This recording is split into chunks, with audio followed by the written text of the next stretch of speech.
Good evening and welcome to Tucker Carlson tonight. Happy Friday. If you've been following the news at all recently, you know that Vladimir Putin is just seconds away from invading our ancient ally, our closest friend on the world stage. That would be the sovereign nation of Ukraine. In response to this news, lovers of democracy everywhere are horrified. This is a slow-motion disaster. In effect, it's the first domino. First, the Russians come from Ukraine. Next, it's Bangor, Boise, Bakersfield. What Vladimir Putin plans next will make Red Dawn look like a documentary. So, of course, defenders of democracy everywhere are horrified by this, and they're ready to fight. Now, NATO, whose job it apparently is to contain Russia, has not yet committed to defending Ukraine for some reason. But patriotic Americans are not waiting for NATO. That's not their way.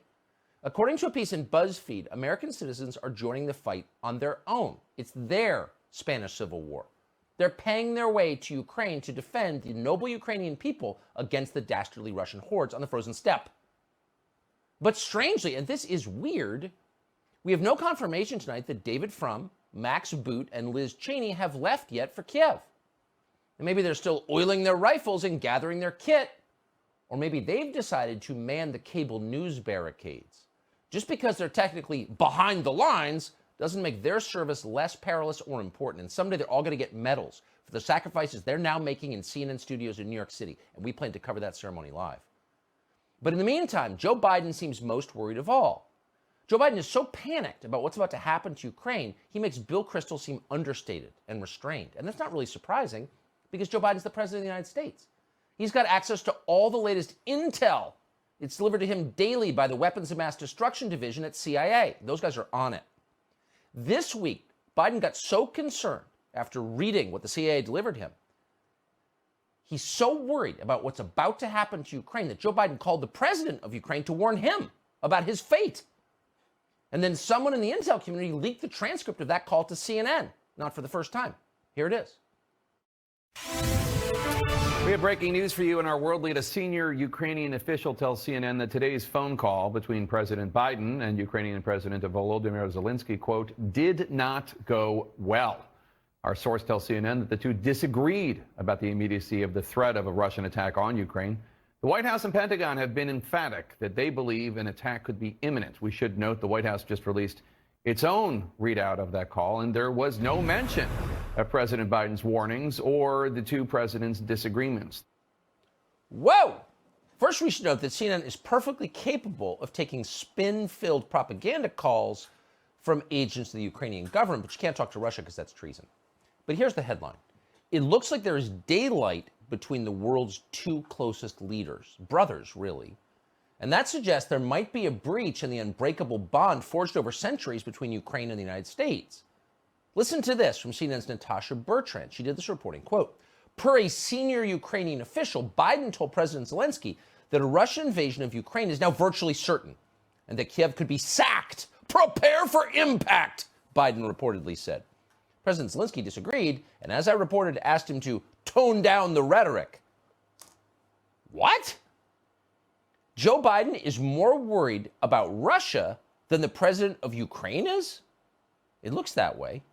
Because not long after that reporting, CNN's Natasha Bertrand deleted that tweet. Oh, and then an hour later, CNN's Jim Sciutto contradicted CNN's own previous reporting. He tweeted out this White House statement, which at CNN qualifies as reporting, a statement from the White House. Here's what it said. White House on Biden-Zelensky call. Anonymous sources are leaking falsehoods. The only person who should be sacked is the anonymous source who was circulating an inaccurate portrayal of this conversation. End quote. Not an actual denial, therefore it's true. It's an amazing sequence, really, if you think about it. So Biden tells the Ukrainian president that his capital city is about to be sacked, like Rome in the 5th century. Blood and screams, fire, spears and swords, sieges and trebuchets. A horrible scene. And Ukrainians lead a response to this? Calm down, dude. You're freaking me out. Toughen up. You sound like a terrified old woman. Now, the White House claims that conversation never happened, but clearly it did happen because at a press conference today, President Zelensky said virtually the same thing to the media. We've talked to the president. We've talked about this. We think that there has to be a balanced approach. I'm not saying that he's influencing American media. They're independent, but The media policy there has to be well balanced. If they want to know what the situation is, that they can come to Kyiv. Do we have tanks on the street? No. The image that mass media creates is that we have troops on the roads, we have mobilization, people are leaving for places. That's not the case. We don't need this panic. So David Frum and Joe Biden have gotten Americans so whipped into a frenzy over the future of Ukraine that they're flying to Ukraine to risk their lives in defense of that sacred nation's sovereignty. And there's the president of Ukraine saying, we're not that concerned. So what can we infer from this? Well, it's simple. If you're not terrified about the prospect of a Russian invasion of Ukraine, the question is, whose side are you on here? Whose side are you on? And we know the answer to that question. You're on Vladimir Putin's side. So it looks like the president of Ukraine himself has been compromised by Russian misinformation. The Ukrainian president is what we on cable news refer to as an agent of Putin. And that means the Russians are so diabolically effective, they have recruited the guy they're preparing war against.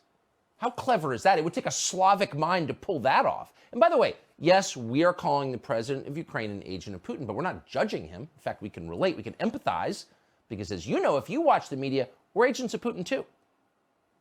Fox's chief propagandist, Tucker Carlson, saying that the U.S. should be siding with Russia over Ukraine. What, you may say? Members of Congress are actually getting phone calls encouraging them to side with Russia because they're watching right-wing media and people like Tucker Carlson. It is striking how neatly Kremlin propaganda seems to dovetail with Carlson's talking points. When Tucker Carlson delivers this message, it's dangerous. Now, Tucker seems to have some sort of larger pattern here with tyrants who lean to the right. But why is he so committed, and why is Fox News, on his behalf, so committed to tearing down American embrace and support and alignment with the world's democracies? Tucker is utterly shameless. If he had any capacity to feel any shame, he should be embarrassed by what he just said, because he is basically repeating rank Russian propaganda.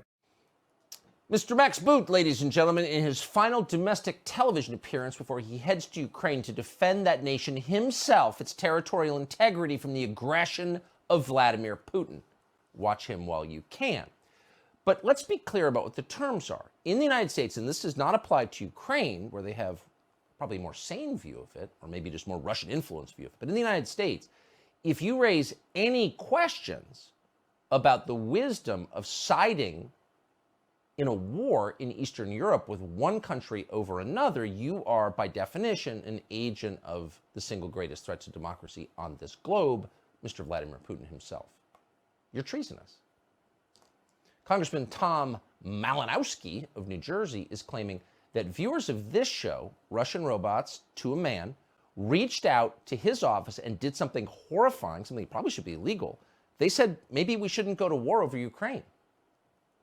Can you just tell us about these phone calls that your office is getting?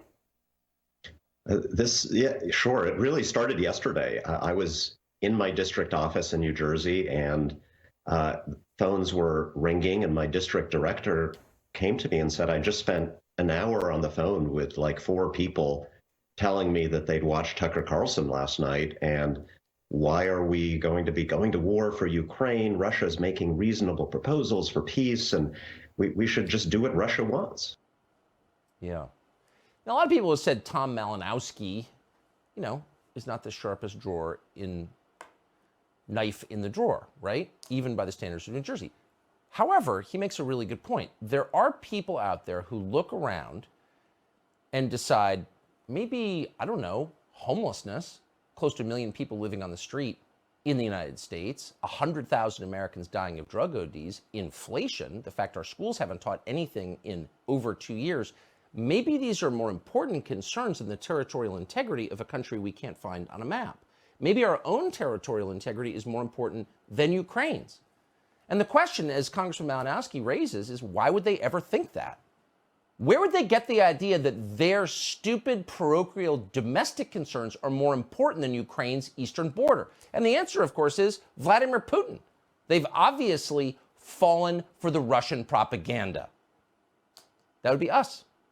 doing Vladimir Putin's bidding, like the president of Ukraine, we're guilty.